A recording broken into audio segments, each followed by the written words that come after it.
Okay जी, हम कह रहे थे कि अगर हम उसको एवरेज और मार्जिनल कॉस्ट कर्व्स को प्लॉट करें तो आपकी एवरेज वेरिएबल कॉस्ट जो है वो the passage of time increase होती हुई आपको नज़र आती है। शुरू में डिक्लाइन किया उसने, बस करें ये उसका मिनिमम लेवल था। उसके बाद बल्कि यहाँ तक भी कह सकते हैं, उसके बाद वो फिर इंक्रीज होना शुरू हो गई।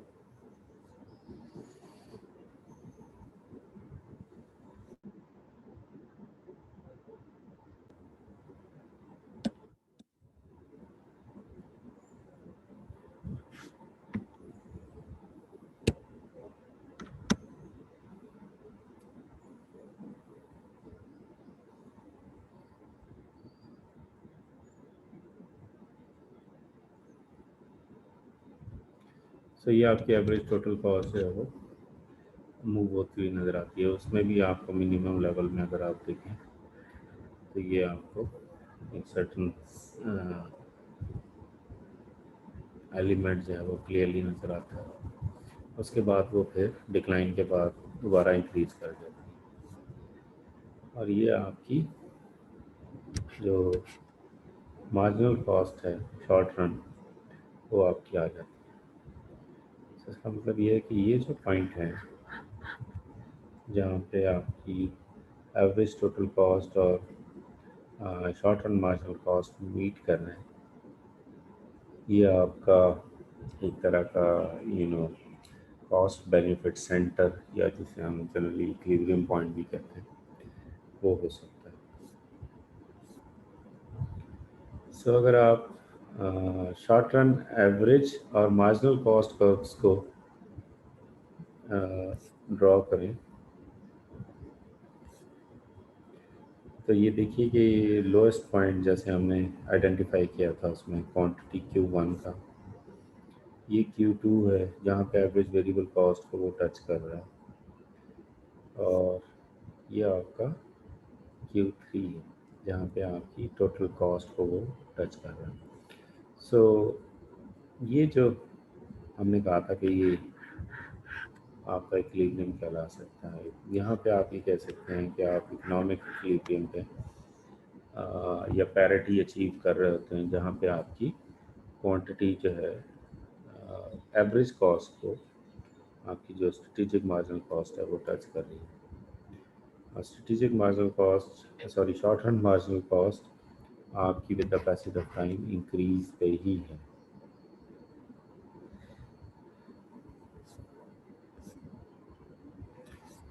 सो अब इन रिलेशंस को अगर हम टेक्निकली देखें तो आपकी average fix cost decreases continuously as output increases, ये हम टेबल में भी देख चुके हैं। This is equal to vertical distance between average total cost and average variable cost. ठीक है,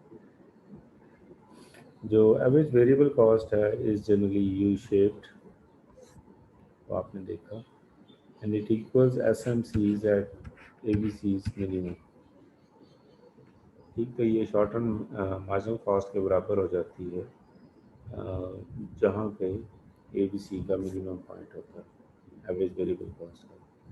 ए टी सी भी आपकी यू शेप्ड होती है, और एस एम सी जो है वो ए टी सीज के मिनिमम पे आती है। ये जो जहाँ पे आपका पॉइंट ऑफ टच था, तो ये बेसिकली ए टी सी का मिनिमम पॉइंट ही था। एस एम सी जो आपकी शॉर्ट टर्म मार्जिनल कॉस्ट है, that is also U shape. या आपने देखा कि एवरेज वेरिएबल कॉस्ट और एवरेज टोटल कॉस्ट को इंटरसेक्ट करती है उनके लोएस्ट पॉइंट्स पे या मिनिमम पॉइंट्स पे, और it normally lies below A B C and A T C when A B C and A T C are falling, अगर ये कम हो रहे हैं। तो अगर आप ये देखें, जब ये ए बी सी और ए टी सी ऐसे थे यानी डिक्लाइन पे थे, तो आपका जो शॉर्ट टर्म मार्जिनल था वो यूँ मूव कर रहा था। ठीक है, यानी उनसे भी बिलो था। और ये अबव होता है जब ए डी सी और A T C are rising, तो जब ये यहाँ पे हैं तो ये बेसिकली इनके मिनिमम पॉइंट्स को टच करके ये मूव कर रहा है।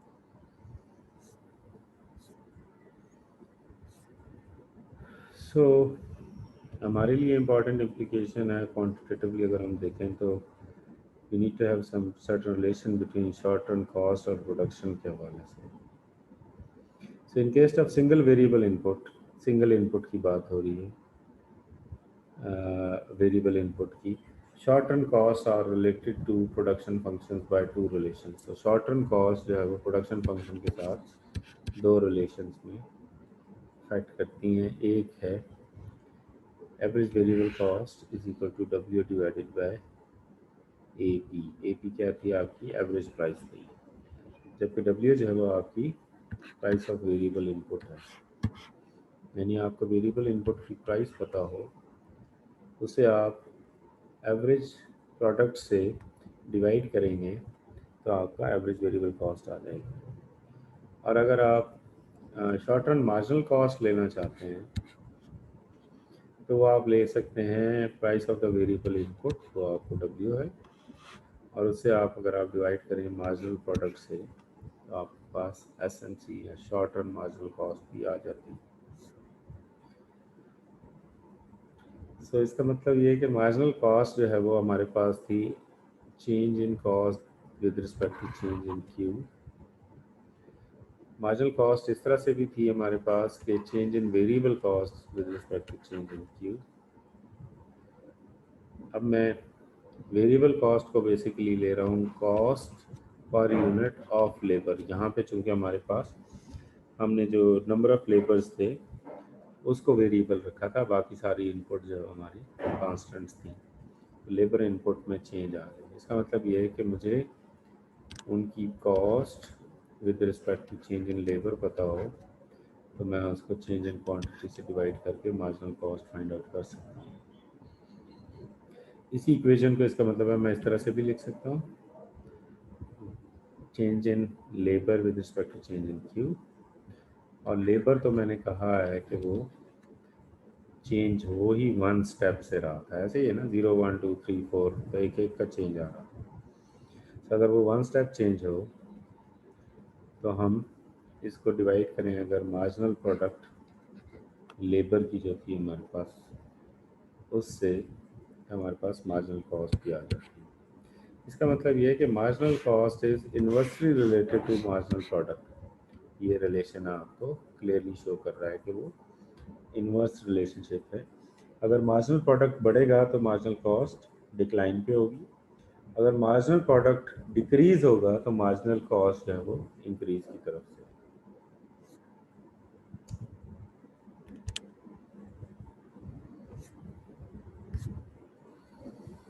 तो अज्यूम करें कि डब्ल्यू आपका 10 है, यानी लेबर कॉस्ट जो है वो आपकी 10 है, मार्जिनल प्रोडक्ट 10 है, सो मार्जिनल कॉस्ट आपकी $1। सो मार्जिनल प्रोडक्ट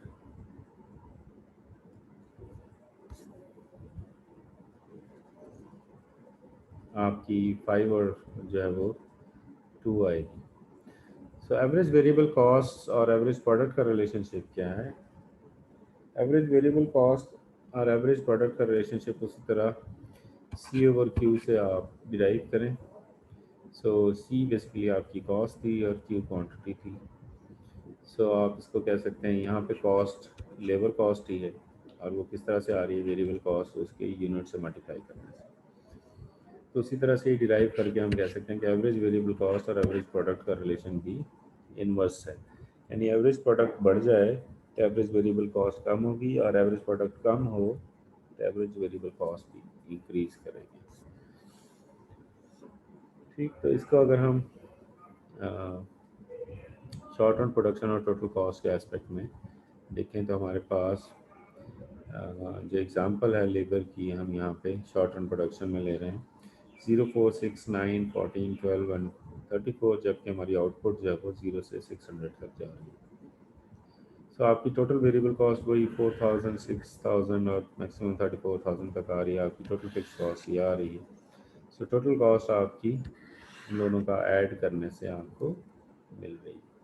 सो यहाँ पे उसने उसको बेसिकली उस कॉन्टेक्स्ट में लिखा है आपके डब्ल्यू एल प्लस आर के। ठीक है, टोटल वेरिएबल कॉस्ट आपकी आर के है, सॉरी टोटल फिक्स कॉस्ट आपकी आर के, और टोटल वेरिएबल कॉस्ट आपकी डब्ल्यू एल है। डब्ल्यू क्या है आपका, रिकॉल करें आपने 10 असीम किया था,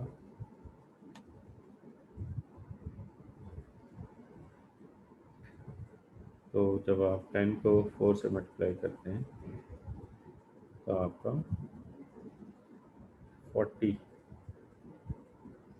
आ जाता है, और 40 को जब आप 100 से मल्टीप्लाई करेंगे तो आपके पास 4000 आ जाएगा।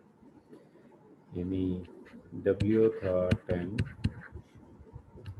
आपका लेबर आर जो है वो फर्स्ट करें 4 है, तो डब्ल्यू एल क्या है आपके पास 40।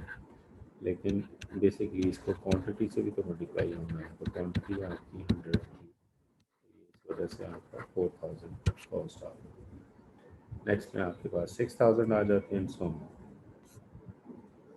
अब शॉर्ट टर्म प्रोडक्शन और शॉर्ट टर्म कॉस्ट के एस्पेक्ट में देखें तो आपके पास लेबर एंड क्वांटिटी है, तो आपने एवरेज प्रोडक्ट फाइंड आउट कर ली, इसी तरह आपने मार्जिनल प्रोडक्ट भी फाइंड आउट कर ली। सो आप एवरेज वेरिएबल कॉस्ट इस तरह से भी फाइंड आउट कर सकते थे, W divided by average product, ठीक है। सो एवरेज प्रोडक्ट से है वो आपकी उस केस में आपके पास एवरेज वेरिएबल कॉस्ट है वो 40 आ रही थी, 30 और ये सारी हमने पहले कैलकुलेट कर रखी है वो आप। सो इनको हम इस तरह से भी कैलकुलेट कर सकते थे, डब्ल्यू ओवर ए पी से भी, ठीक। इसी तरह हमारे पास जो शॉर्ट टर्म मार्जिनल कॉस्ट थी वो हमने कैलकुलेट की थी कि 40 20 30 50 80 और 120 होगी। उसको अगर हम कैलकुलेट करना चाहें तो लास्ट रिलेशनशिप हमने पढ़ा है, डब्ल्यू और एम पी से भी हम इसको कैलकुलेट कर सकते हैं, प्रोवाइडेड कि हमारे पास डब्ल्यू और एम पी दोनों मौजूद हों। एम पी तो इस केस में है हमारे पास, डब्ल्यू यहाँ पे मेंशन नहीं है। सो अब अगर आप इनको प्लॉट करोगे तो ये आपकी एवरेज प्रोडक्ट और मार्जिनल प्रोडक्ट आ जाएगी प्रोडक्ट कर्व्स के एस्पेक्ट में। और अगर आप ए वी सी और एस एम सी को देखोगे तो वो आपको अपवर्ड मूवमेंट में जो है वो नज़र आएंगे, और इनका ये कॉमन कट ऑफ पॉइंट जो है आपका हमने कहा था इक्विलिब्रियम पॉइंट कहलाएगा। तो इस केस में अगर आप देखें पॉइंट ए पे ये 9 और बी पे 6.5 आ रहा है 500 लेबर यूनिट्स के एस्पेक्ट में। और अगर आप थ्री आउटपुट के एस्पेक्ट में उसको देखें तो 3250 जो है वो बेसिकली आपको आउटपुट वो प्रोवाइड कर रहा है, और 800 पे जो है वो पॉइंट सी आपको चाहिए होता है, जिसपे 7 जो है वो आपकी एवरेज और मार्जिनल प्रोडक्ट आ रही है, और आपकी जो इक्विलिब्रियम आउटपुट आ रही है वो 5600 आ रही है। तो अब अगर आप डाउनवर्ड मूवमेंट्स को डी और ई पॉइंट्स को स्टडी करें तो आपको ये नज़र आएगा कि आपकी एवरेज प्रोडक्ट और मार्जिनल प्रोडक्ट जो है वो डिक्लाइन पे है, जबकि आपकी एस एम सी यानी शॉर्ट टर्म मार्जिनल कॉस्ट और एवरेज वेरिएबल कॉस्ट ये इंक्रीज हो गई है। सो इनके रिलेशंस क्या हुए, मैन मार्जिनल प्रोडक्ट जो कि एवरेज प्रोडक्ट यानी या average product is increasing, so marginal cost या average cost is decreasing. When marginal product is decreasing तो मार्जिनल कॉस्ट इज इंक्रीजिंग, क्योंकि हमने पढ़ा था कि उसका इन्वर्स रिलेशनशिप है। जब ये दोनों एक दूसरे के बराबर हैं तो इसका मतलब है A P is equal to A B C, ठीक है। मार्जिनल कॉस्ट जो है वो आपकी ए बी सी के बराबर होती है, तो ये आपका इक्विलिब्रियम पॉइंट था बस। ओके जी, that's it for today's lecture. If you have any queries you can ask.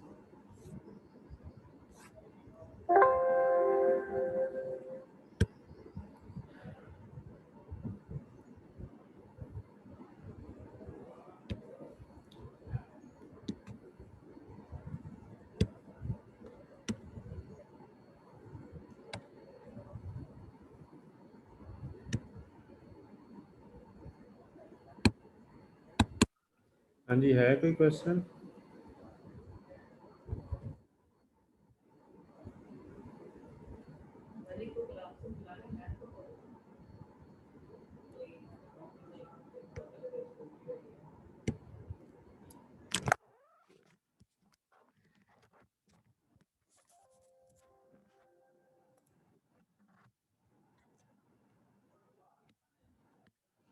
Okay जी, then take care, see you tomorrow.